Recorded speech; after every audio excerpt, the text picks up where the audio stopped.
शुक्रिया।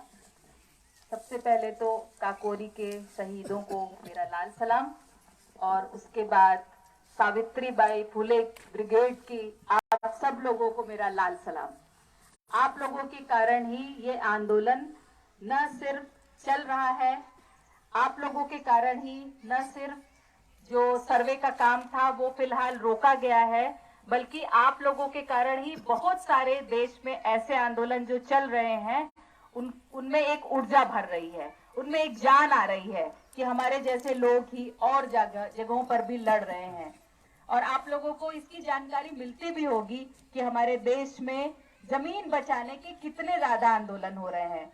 और जमीन बचाने का आंदोलन केवल जमीन बचाने का आंदोलन नहीं होता है, बल्कि वो देश बचाने का आंदोलन होता है। और ये बात आपसे ज्यादा कौन जान सकता है। कॉमरेड ने कहा कि हम आपको बताएं ये, लेकिन हम दरअसल आपसे ये सीखने आए हैं कि संघर्ष कैसे जीता जाता है, किया जाता है और उसको जीता भी जाता है।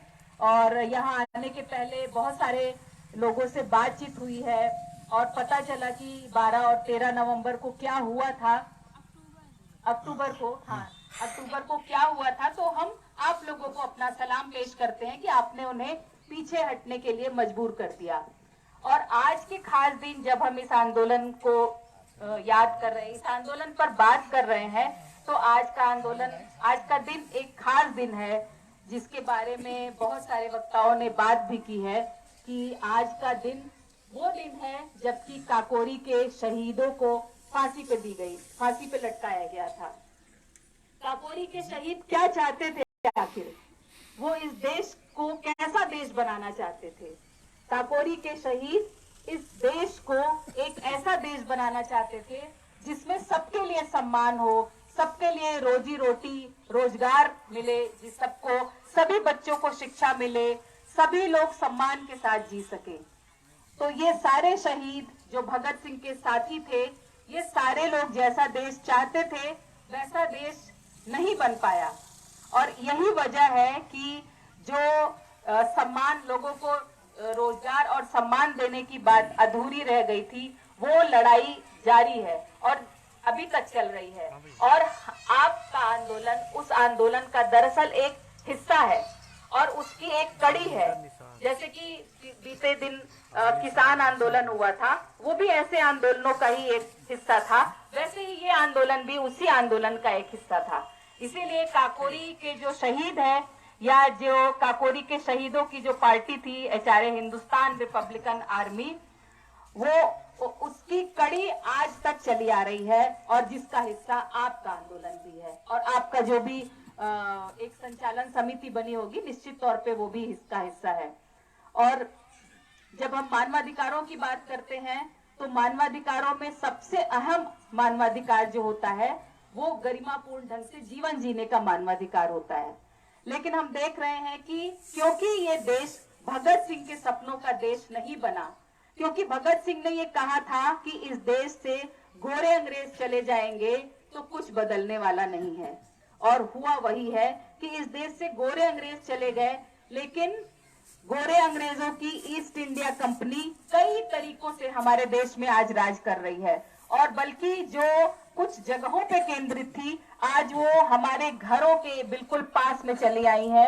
हमारे घरों को वो बुलडोजरों से रौंद रही है, हमारे खेतों को रौंद रही है, हमारे बच्चों की शिक्षा व्यवस्था खा रही है।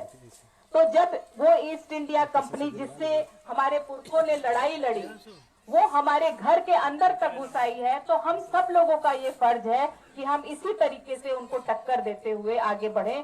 अब भगत सिंह के विचारों को याद करते हुए, उनके विचारों को आगे बढ़ाते हुए, और साथ ही भगत सिंह के विचारों को याद करने का मतलब ही यही है कि हम उनको व्यवहार में उतार के दिखाएं।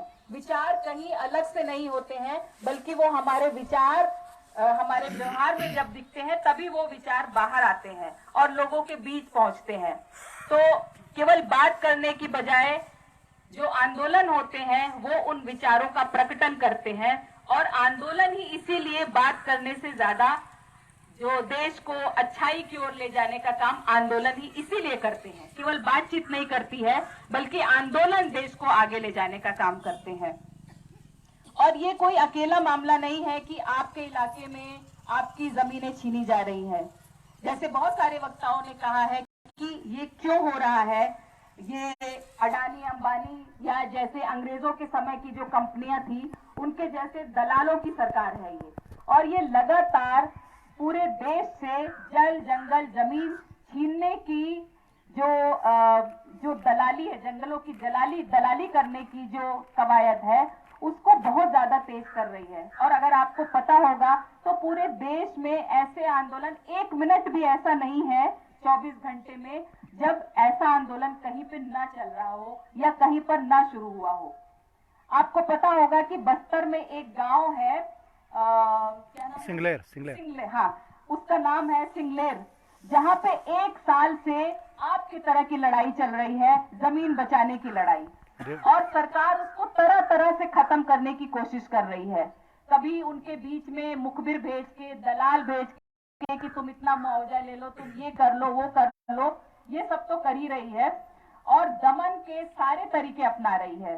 जैसे मैं आज इस गांव में अभी क्योंकि ये आंदोलन शुरू हुआ है तो मैं इस गांव में आसानी से आ गई, लेकिन सिलगेर में जो एक साल से आंदोलन चल रहा है वहां पे किसी भी बाहरी लोगों को जाने नहीं दे रहे हैं, किसी भी पत्रकार को नहीं जाने दे रहे हैं, लेकिन उसके बाद भी वो आंदोलन लगातार जारी है, एक साल से लगातार जारी है। और वहां पे लोग अपनी, जैसे किसान आंदोलन में लोगों ने अपनी झोपड़ियां डाल ली थी, उसी तरह से वहां पे भी लोग अपनी झोपड़ियां डाल के और वहां पे अपने एक तरह से अस्थायी निवास बना के वहां पे बैठ गए हैं कि जब तक यहाँ से सीआरपीएफ कैंप नहीं हटेगा, उनकी जमीनों पे जो जमीनें उनको फल देती थी, जो जमीनें उनको उपज देती थी, वहां पे पुलिस के कैंप लगा दिए गए हैं इस नाम पे कि यहाँ पे सरकार से लड़ने वाले लोग हैं, यहाँ पे माओवादी लोग हैं। और बात क्या है कि वहां पे भी उनको, जैसे ईस्ट इंडिया कंपनी घुसी थी इस देश में, उसी तरीके से वहां पे भी उनको कंपनियों को घुसाना है, वहां पे अडानी अंबानियों को घुसाना है, वहां पे वेदांता को घुसाना है। इस कारण से वो जमीनें खाली कराई जानी है, और खाली कराई जाने के पहले वहां पे पुलिस के कैंप लगा दिए गए हैं। लेकिन उसके खिलाफ भी इतने दमन के बावजूद वहां के लोग लगातार लड़ रहे हैं। और केवल ये सिलगेर का मामला नहीं है, इस देश में ऐसे बस्तर सहित ऐसे बहुत सारे आंदोलन है। अभी तमिलनाडु में तूतीकोरन में बहुत साल पहले एक कंपनी को लोगों ने भगा दिया वहां से, और उसमें जीत भी हासिल की है। तो इस समय जब हम ये बात कर रहे हैं, बहुत सारे ऐसे आंदोलन पूरे देश में चल रहे हैं, बहुत सारे आंदोलन जीते जा चुके हैं और बहुत सारे आंदोलन जीते जाएंगे। और मुझे पूरी उम्मीद है कि जीते जाने वाले आंदोलनों में एक आंदोलन आपका भी होना है। ये पक्की बात है कि ये आंदोलन जीता जाएगा, क्योंकि यहाँ पे बातचीत करके आप लोगों के जो आपके अंदर जो तेवर दिखा, उससे लगा कि ये आंदोलन निश्चित तौर पे जीता जाएगा।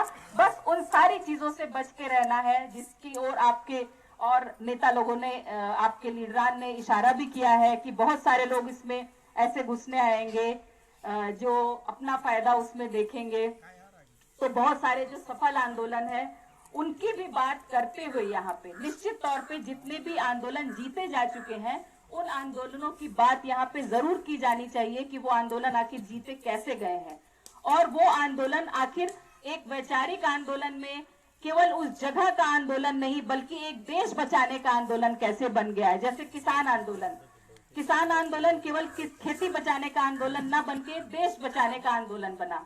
इसी तरह से सिलगेर का आंदोलन केवल सिलगेर का आंदोलन नहीं बल्कि पूरे देश के जंगल और प्राकृतिक संसाधन बचाने का आंदोलन बना है। इसी तरह न्यामगिरी नाम का एक जगह है जहाँ पे पूरा का पूरा पहाड़ सरकार एक कंपनी को देने पे तुली हुई है, लेकिन वहां के लोग लड़ रहे हैं और उस अपने पहाड़ों को उन्होंने अभी तक बचा के रखा है। और ये आंदोलन कई सालों से चल रहा है, लगभग 25 साल से चल रहा है, लेकिन सरकार की हिम्मत नहीं हो रही है कि उन पहाड़ों पे वो अपने प्रतिनिधि घुसा भी सके। अगर घुस भी जाते हैं तो गांव के लोग उनको मार के भगा देते हैं।